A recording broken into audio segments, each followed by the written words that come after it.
Então, essa data ela representa, ela tem um valor atribuído a ela muito grande, né? Então, fica aqui a minha homenagem, fica aqui o meu respeito, e eu não podia deixar de gravar esse vídeo para tentar passar uma mensagem, alguma mensagem, né? Eu sou psicólogo, sou analista experimental do comportamento, sou contramestre de capoeira, desenvolvo um trabalho dentro da instituição da qual eu faço parte, que é a Guarda Civil Municipal daqui de Salvador. No entanto, não a minha fala, eu não quero que ela venha de nenhum desses lugares. Eu quero falar, né, e ser entendido, compreendido apenas como alguém algum ser humano que tenta se comunicar com outros seres humanos. Eu gostaria a Bíblia, ela é um livro, né, apesar de não ser evangélico, mas eu tenho uma admiração, e cada vez mais eu tenho compreendido a importância que a reflexão em cima da Bíblia ela traz para cada um de nós. É um livro muito, muito sábio.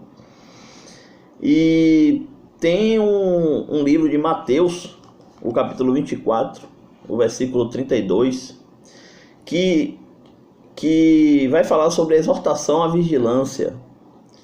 E aí, eu fazendo a leitura da Bíblia, eu analisei que essa parte, esse texto, tem tudo a ver com tanto a situação que nós estamos vivendo da epidemia do Covid-19, como com essa situação relacionada à LGBTfobia, né? Por quê? A reflexão que eu faço é a seguinte: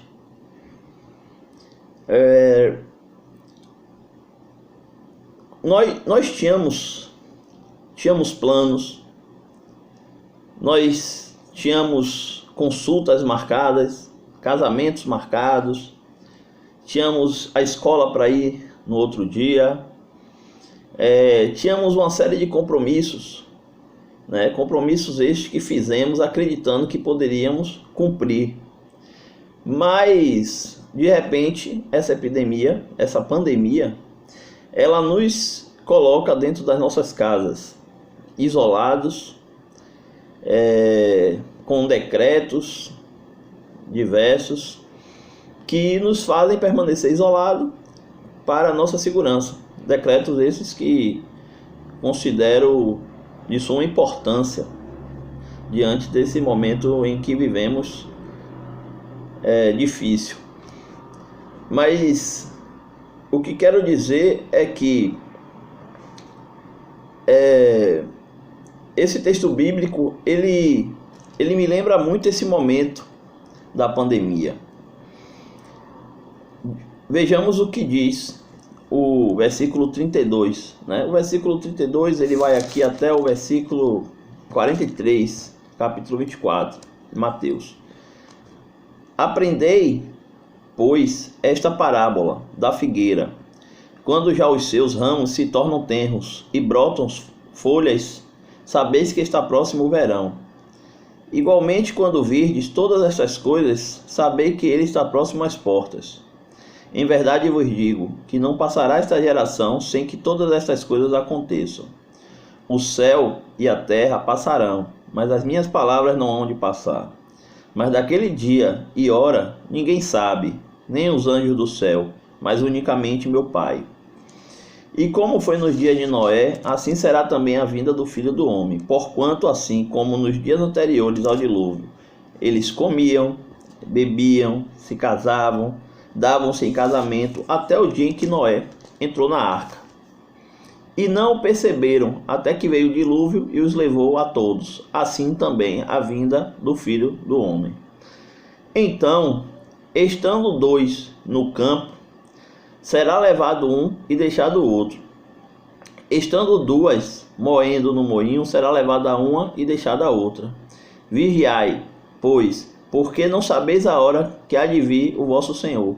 Mas considerai isto: se o pai de família soubesse a que vigília da noite havia de vir o ladrão, vigiaria e não deixaria minar a sua casa.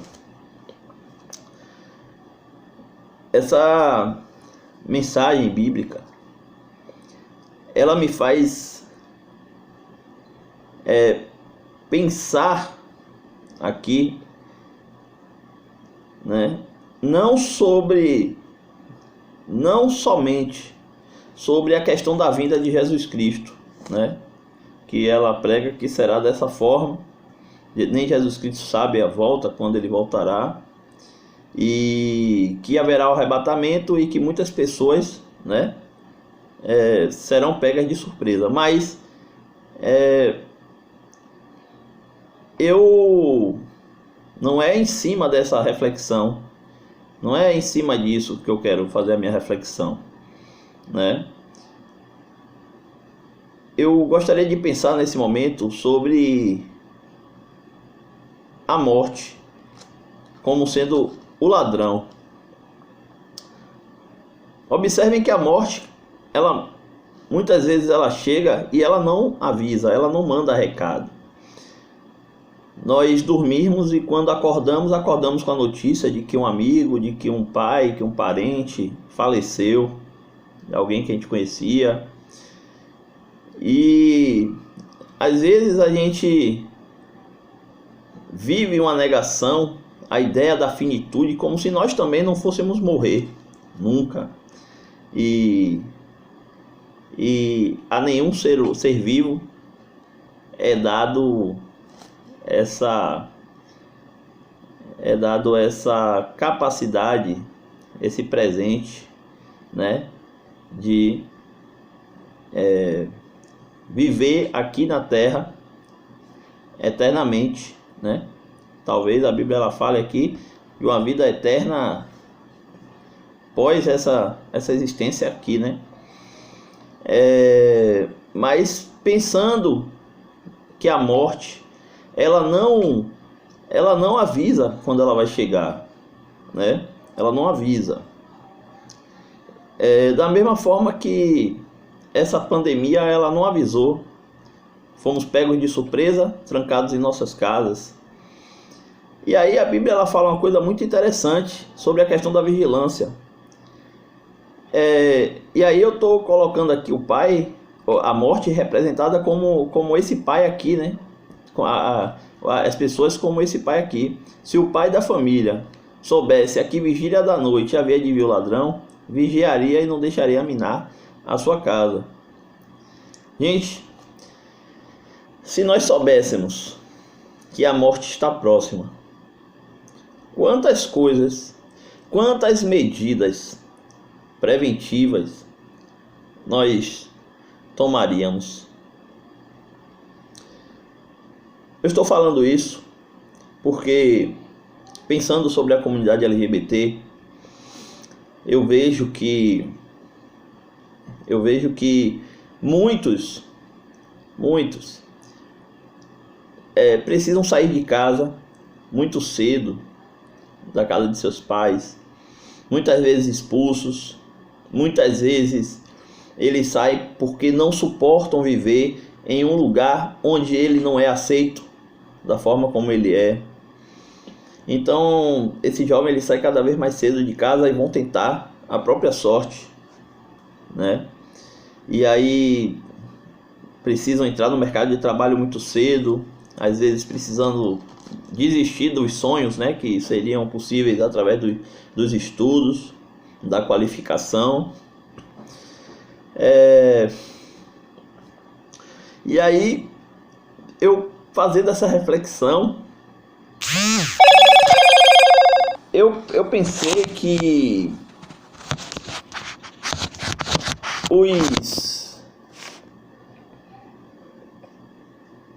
os pais, os amigos, aqueles que ficam sabendo da orientação sexual dos seus amigos e se afastam. Daquelas pessoas que estão ali, né?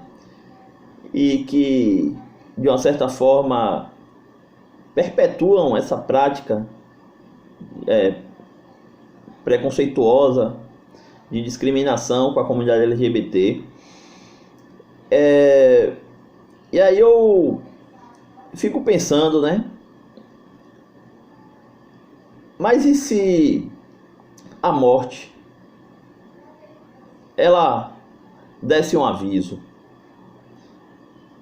como o ladrão que avisa que está vindo e você fecha a porta? A impressão que tenho é que se o pai ele soubesse que seu filho morreria amanhã, ele chegaria até esse filho, ele pediria perdão a esse filho, ele abraçaria esse filho. Eu acho que, diante da morte constatada, eu acho que é capaz desse pai, ele até, no seu estado ali, né, de desespero, de dizer: filho, volte como você é, eu só quero você vivo, né? E então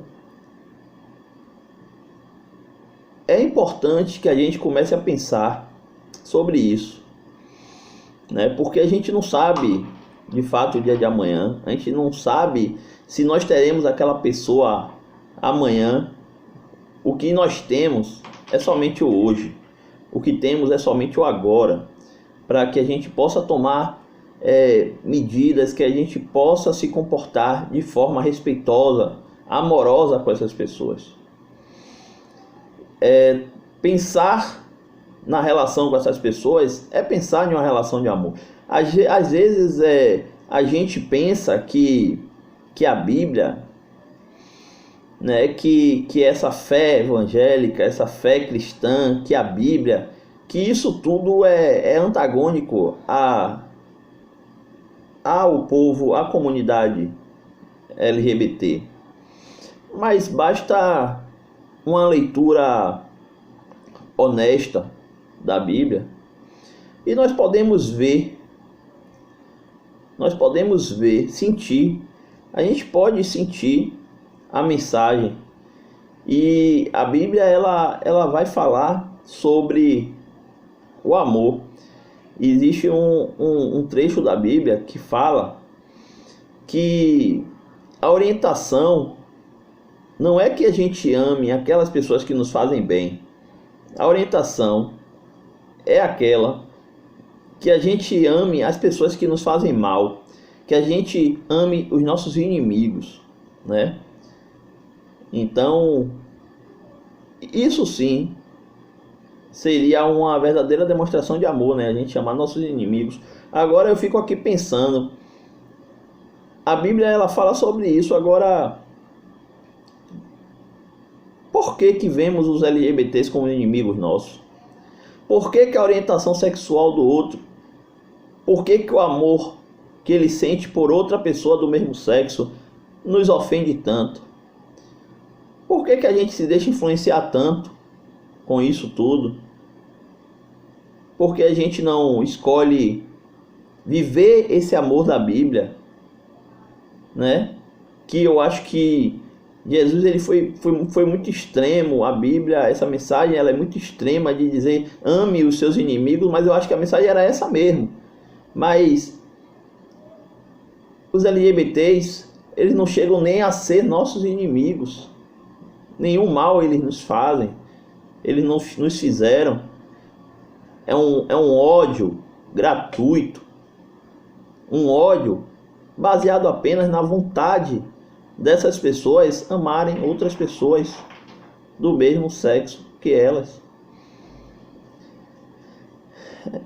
Tem uma outra passagem da Bíblia, um outro versículo, em que a mensagem é a seguinte: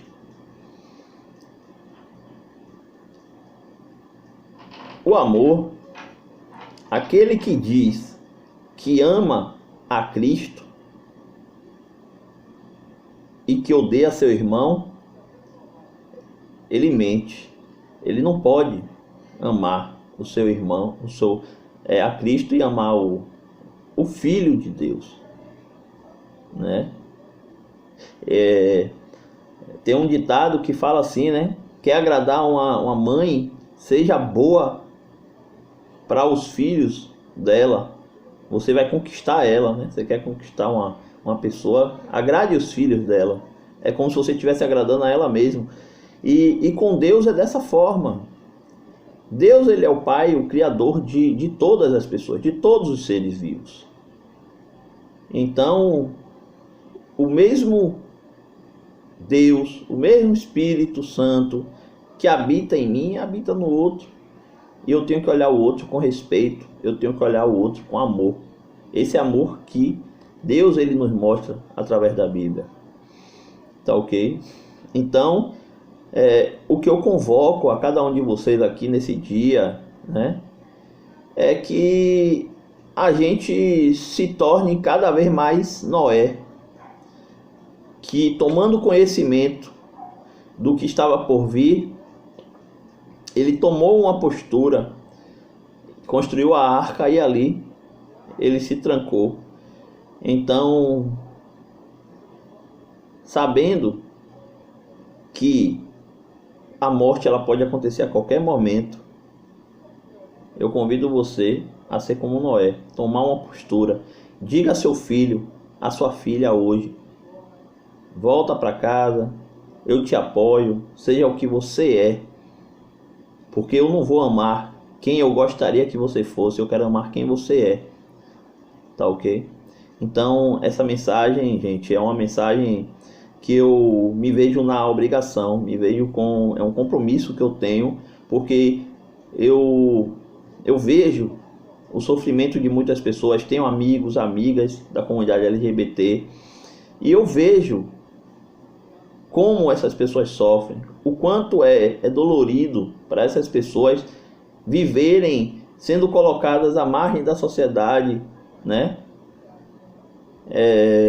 Sendo discriminadas, vítimas desses preconceitos. Então, eu só estou aqui fazendo um convite a vocês. A reflexão é para que a gente ame mais, mas que a gente não tenha um amor seletivo, que a gente ame dessa forma como Deus manda aqui, ó. Vamos amar a todos, sem exceção, tá ok? Então, um abraço aí, e a todos os LGBTs, o meu respeito a vocês todos. Até logo.